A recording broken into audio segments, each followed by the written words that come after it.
jedan savjet kako ispravno postaviti mašinu u kupatilu. Ukoliko već imate postavljenu mašinu, a niste zadovoljni njenim radom, ako mašina trese ili stvara veliku buku, na kraju ću vam pokazati kako ćete to riješiti sa ovim malim komadom gume.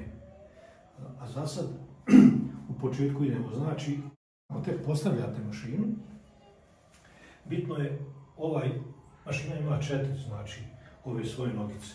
Ova nogica je uvijek teško dostupna. Evo vidite, ona je u ćošku, do nje je teško doći. Mašinu treba povući ovamo da možete malo imati više prostora oko mašine. Znači, ova noga u startu, kad je povučete, nju morate fiksirati. Znači, ako je do kraja zavrnuta noga, nju treba otpustiti za 1, 2, 3 kruga. I onda maticom plastičnom, na svakoj nozi ima plastična matica, dotegnete tu nogu da bude fiksna. Onda tu mašinu povučete na mjesto gdje želite da bude. Kad to smjestite mašinu na mjesto koje vam odgovara, uzet ćete ovu libelu i na ovom gornjem dijelu ove libele ćete sad štelovat mašinu. Znači sa ovom nogicom, ovim ovdje točkom. Znači to zavisi hoćete odvrtati ili zavrtati. Zavisi kako je mašina postavljena. To radite sve dok vam libela ne pokaže da je mašina postavljena idealno.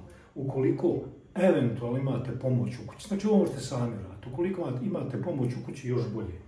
Kad vam libela pokaže da je ovaj dio mašine uravnotežen, da je postavljen kako treba, idete na postavljanje mašine za rad.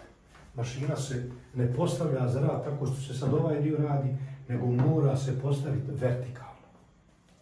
Ovdje je zgodan pristup ovoj nogi i zgodan pristup ovoj nogi.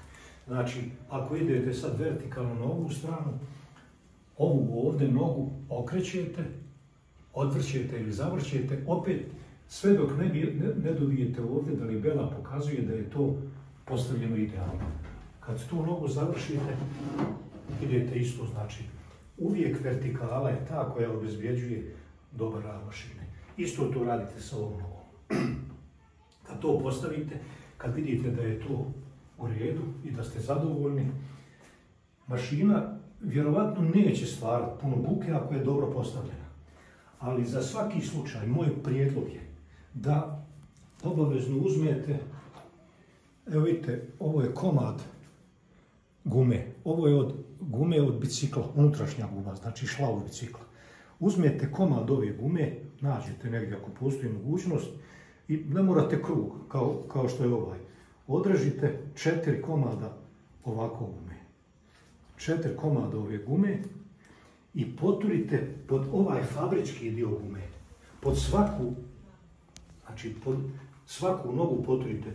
Tad vam treba neko u kući da vam pomogne da ovu mašinu nagne i da vi možete s ove strane provući i poturiti gumu. Kad poturite te 4 gume, ova mala guma ovako tanka obezbjeđuje amortizaciju i gotov bešuman rad mašine. Ukoliko to uradite, bit ćete vjerojatno zadovoljni. Vidimo se sljedeći.